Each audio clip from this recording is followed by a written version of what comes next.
Let's meet the competitors. Your top 8. First up, HungryBox.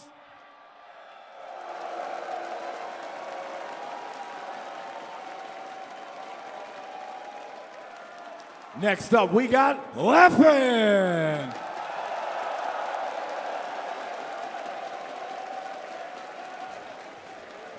And what about Plum?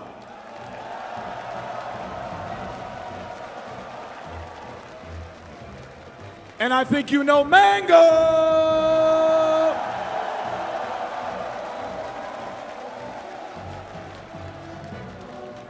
And who likes Armada?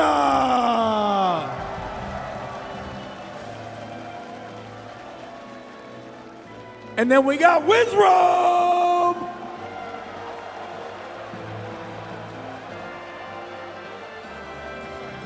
Sorry, that was my bad. I'm fired. It's actually S2J. Let's get S2J up here. Give it up, give it up. Now we got Wizrobe. There we go. And then finally, Swedish Delight.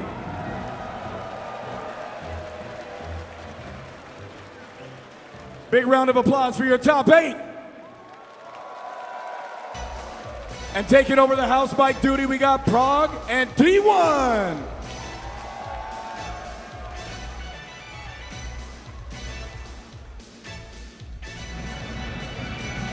Finally, Melee has come back to Las Vegas. 7th year at EVO, Super Smash Bros. Melee.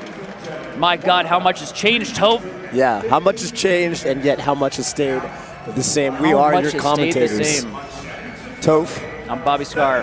That's right. Happy to be here with you. And by the way, I'm very thrilled that I get to just talk to you, the digital audience. Yeah. I don't like when the people in the crowd hear us. Feels like I have to switch the level of intimacy. Yeah. I feel like we're having a very private conversation. And then when I pull everybody else in, that gets lost. It loses a certain je ne sais pas. So, welcome. Welcome. We actually do have Prague and D1 here going out to the crowd. So the crowd gets that experience, but you guys get us. Stuck with us. Yeah. Let's take a look at our bracket. We commentated, you know, the top 16. Right? Yeah, we commentated the top 16 down to the top 8. We did. Yesterday, and there were some crazy matches if you were watching. One member of the sort of pantheon of gods in Super Smash Bros. Melee, notorious for never getting knocked down to losers early. Seriously. Happens to be in losers early. Armada. Yeah, we had Upset City, so I mean, I saw a lot of Twitter action about, do we like best of 3 or do we not like best of 3? Now, EVO is more like the Super Bowl. I mean, the Super Bowl in the NFL is best of 1. Right. And so you kind of have to bring your A game. Every play matters. Every stock at EVO matters. And while both Mutant King and Armada fell down in the losers bracket early and played each other for 13th place, Armada winning, Armada kind of came back from the depths of hell. He was this close to going home in Game 2 in that 13th place decider. Yeah. Yeah. And he brought it back and has been awake since then. He's been awake. He had a scare the next set too, though, against Zane. Zane played really took him to the limit. Kind of just walked all over him Game 2 of the set. Yeah. And it was a best of 3, and Zane, brought him to the last stock Game 3. But Armada, and just kind of the show of resilience that we come to expect from him, he just closed it out. That's right. And Armada, Mango, the only 2 who have won 2 EVOs. Yes. Are both in this top 8. Mewtwo King, I think, is 4th. Mewtwo King. I just Mewtwo King is ranked 5th. 4th or 5th in the 5th, yeah. Can we do it real quick, just so the people know? Yeah, let's go down the most recent list of rankings. So it's HungryBox is ranked 1st in the world right now. I mean, he has just been on an absolute tear. There's been a lot written about him, recently, and kind of his journey. He's back to being a working man. He's no longer a full-time gamer, which is really impressive that he's maintaining that dominance. Yeah. Number 2 in the world right now, Plup. If you have been following Melee through the years, if you're you may have heard the name Plup as kind of a name for a while that was sort of placing right outside of that. He was right there. He was right on the cusp, right? He was like outside the top 5, top 6. And 2018, he came in hot. He won Genesis, which was the first big super major of the year. and he's been doing phenomenally, taking a lot of sets off HBox ever since. Third, Armada, who we You have these like the back of your hand. we already talked about. I do, dude. Armada's sick. Yeah. Fourth. Ooh, who's fourth? I think it's Leffen sitting down right now. So Leffen HBox is going to be the first. So, we're going down the bracket basically from winners into losers, and Leffen is going to be the first match, Leffen versus HungryBox. And tell me about the set history between these two, Scar. So Leffen versus HBox has actually been, they have had a long rivalry, and it's gotten a bit personal at times. It has These gotten guys a do little not bit like personal. each other. They don't, Leffen, kind of oil and water a little bit. Leffen frequently tweets about, such and such, like, I can't believe this terrible human being. He doesn't say terrible, player. He says terrible human being. Yeah, it's gotten to that level. It's gotten to that level. Is killing the game that I love. Leffen's maybe a little bit melodramatic about it, but maybe a little, but that's what we like about him. Yeah. Yeah, they've been back and forth over the years, but in 2018, HBox has been dominant in the matchup. 7-1. 7-1 in set count.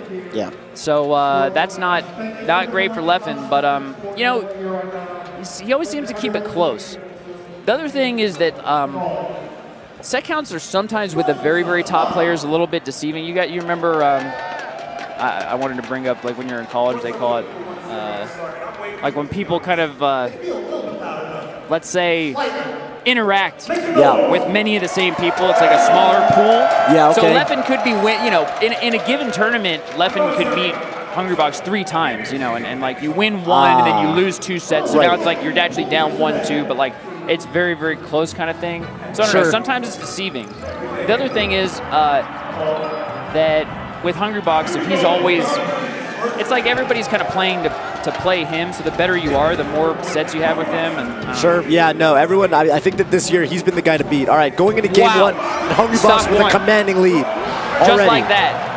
And Tope, what do you do? So Leffen double jumped to grab the ledge. Obviously, HungryBox was there in time to get the forward air. Is there double jump back? Is that just a timing call? Essentially, like it's just a decision right there. He tried to double jump a little bit further back instead of going to the ledge the way he did, and HBox just sniped him. So like those are essentially like reads, but Jigglypuff can position herself such that she can cover so many of Fox's recovery options when he's off stage that it's really oh my god. And he is just destroying him right now. HungryBox came to play. Yeah.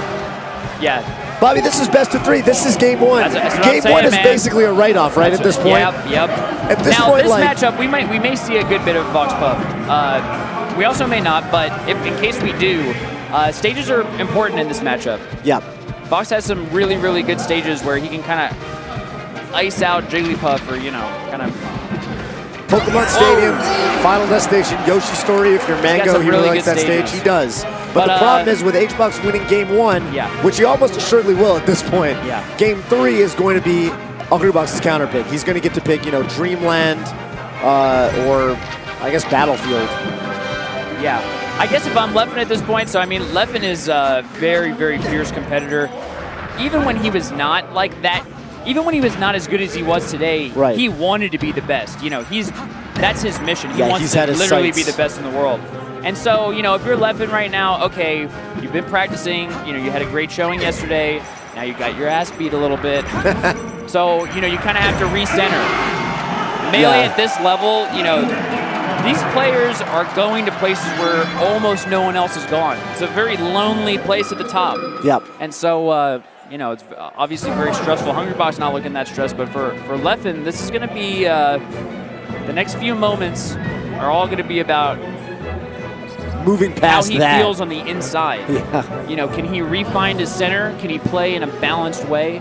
Not too antsy, not too conservative, not too aggressive. Right. You got to find that spot. And that's kind of been his play style, right? Like over the years, we've seen like players like Mango, Armada, Leffen, all these top Foxes pull up now too. Take it to HungryBox in the same matchup, but they all play very differently, right? And Leffen's kind of has this very balanced play style where Armada's more defensive, Mango's more aggressive. So let's see if he can actually get a kill off this. Yeah, he gets the tech chase, up throw, up air. Everybody knows what rest is now, right? Nobody's confused by this. I don't think so. It's a centerpiece of the matchup. It's been a centerpiece since the casual days, right? since like Smash 64, you know, and back in middle school or what have you. I'm not going to explain it. Honestly, though, that down throw to tech chase to get that extra little bit of damage, first of all, that is a very tight reaction. Yeah. Very difficult to do. There's a lot of ways that HBox can make that tricky. All right, and yeah. Double jump back. In a game, after a game one where HBox was able to snipe Leffen's recovery every single time, Leffen's doing a little bit better of a job getting past him. That should be the stock there.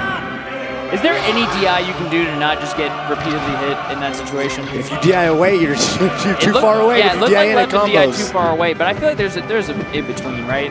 You might be able to like no DI. Give me a no DI left. Even that though, you go pretty far. Yeah. All right, so could be a kill, and he gets it. HBox not able to smash you out of these up throw uppers right now. That's a kill setup that HBox can get out of if he inputs like a, you know, specific direction when the first hit of the up air connects.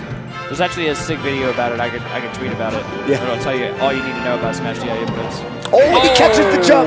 And off the top. Off the top is rough because he has the extra travel time to sort of disappear and lose his stock. So it gives HBox that moment to wake up, right? Yeah, you can't punish rest if you die off the top. I want to just mention that amazing up air that led into that rest though. HBox, I swear he uses Jigglypuff's up air better than anybody. Yeah, I'm sure. And for those of you FGC heads, I don't know if you remember my old theory from last year. I watch Jigglypuff like I watch Zangief or a grappler. It's all about Puff getting in, and for the other player, it's all about keeping her out. It's there's a similar dynamic for sure. Where like a lot of the time, when she gets in, one mix-up, and you're dead. Yeah. Well, a quarter of your stock, a quarter of your life is dead. Oh! Every stock this game has been an up throw up air. And that was actually sick by Leffen. HungryBox air dodged and then drifted the other way, trying to trip him up, but Leffen just waited. And I think he actually made the read, like HungryBox is going to land in front of me. And that's where that stock came from. Yep, absolutely. Leffen on the tightrope. Yeah, HBox knows he will read that tech away a lot of the time because he knows that he doesn't have the fastest running speed. So usually opponents try to tech away from him. And so a lot of the time, HBox will just drift all the way in and like back them off stage. HungryBox is in. Okay, back to neutral. Yeah, it's really tough after you get knocked down versus Puff to kind of get back to neutral. Actually, she's able to put those big. She could like perfectly space, you know, around where you kind of get up and put these big aerials on you. Yeah. And you're kind of in a bad spot. So I think that back air has been thought of as basically one of the best, you know, normals in the game for almost a decade now, right? Like Jigglypuff's back air has been a big point of annoyance in a lot of other players, or a lot of other characters' players. Oh! He gets the pound, that knocks down the Leffen tech's out of there. Got the tech. See what Leffen's got. And he's got Jigglypuff at death percent now. Another up throw up air, an up smash will do it. Oh my god! HungryBox, that's scary, dude. Yeah, but great awareness by Leffen, but he's just a fraction of a moment too slow. Oh! Honestly, wasn't sure. Leffen jumped in a weird way, and like he did not want to be where he wanted to be. He blew his double jump, and I'm pretty sure he hit the A button. He like panicked there. Just as a panic. Yeah. And it happened to hit HungryBox with a weak nair. HungryBox is like, yeah, this guy's out of position. I'm gonna get him, and he just misspaced. Got clipped with a nair, and that was it. So that was a scuffle situation. HungryBox trying to capitalize on a Leffen error. Yeah, but that got scrappy for sure. I mean, moments before that, right, with HBox pounding on the platform by accident, Leffen trying to capitalize, being a little bit slow. Game 3 is going to Battlefield. So typically this will mean that, so what, Leffen probably banned Dreamland. Although the way this set has been going, dude, I think Leffen does better on the big stages. I feel like Dreamland is closer to the Pokemon Stadium dynamic. Well, maybe that's why HungryBox picked Battlefield. Big Battlefield, yeah, there's that too. So let's see how this pans out. Yeah, Game 1 was on Fountain. I don't know about that. HBox, that was Game 1 was a clinic. Game 1 stocks 1 and 2 were like, here's how you kill Fox.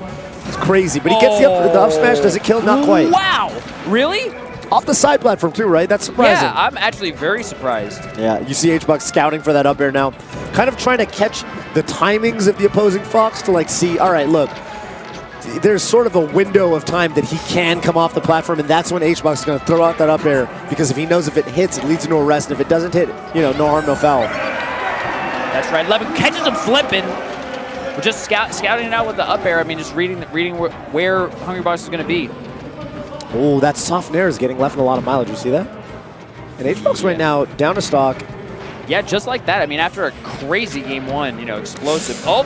Ooh, tech trap. HBox doesn't get the tech trap. He actually doesn't even go up for it. Yeah, it looked like he got like stuck on the ground or something. Yeah, usually it doesn't feel like he lands there. Typically, he up airs, then he double jumps to set up for the next, you know, up air arrest attempt. Ooh, Leffen touched the ground. Leffen, oh my, yeah, something's going on. HBox used almost all of his double jump. Yeah, what is this? This is a different HBox from game one. Something's going on. He could have shielded that. In the water. He could have straight up shielded that. I don't know what HBox. He might have been trying to dash back. He might have trying to input a jab or something, but that was not a true, you know, like whip punish. Leffen's starting to run away with things. And HungryBox giving him the ledge pretty often. Leffen taking it. Yep. Short. Okay.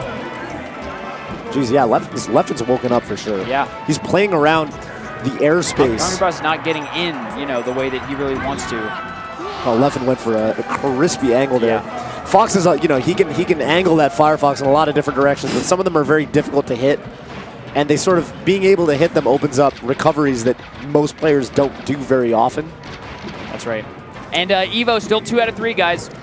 You just see HBox walk across that platform. Yeah, no, this is... Still 2 out of 3, so this is... Theoretically, you know, HBox is, unless something changes, Boom. this is HBox's winner's life. Splash! How many...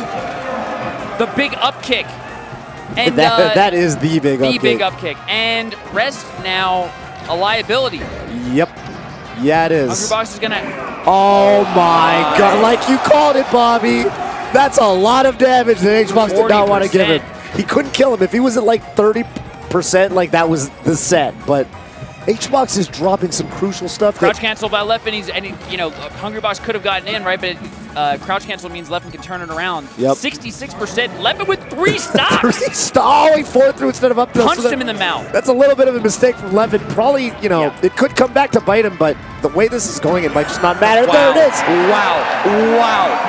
After like losing 3 stocks in probably the first minute of the set, Leffen collects himself, wins a tight game 2 in a scrap situation, and then game 3, just blows him out of the water. What was that? HBox. What was that? The strangest thing to me about that whole situation. The strangest thing was. The strangest thing to me is that with HBox, we see. Thank you so much. I appreciate that, sir. We see a lot of the time. My man. HBox, yeah, that's the homie right there. A lot of the time, right, we've got HBox is this sort of stalwart kind of guy that, like, even when he's on the ropes, like, he can turn it all around in a blink. And, like, if he seems like he's off, he, like, just flips it immediately and, like, he turns something on, and all of a sudden he's playing amazing. Yeah. I've never seen him go from playing amazing to playing poorly, I think, ever. In the span of 3 games, I've never seen him start dropping. No. He was walking across the battlefield side platform. Yeah, very strange decisions to, like, jump at his shield or, like... He landed with the nair and didn't shield when Leffen was clearly looking for just, like, a dash dance up smash. Like, what was that? That was crazy. I don't know. He also picked Battlefield. Battlefield, well, I mean, I'm sure Leffen probably banned Dreamland if that's the case. Because there are bans in best of 3.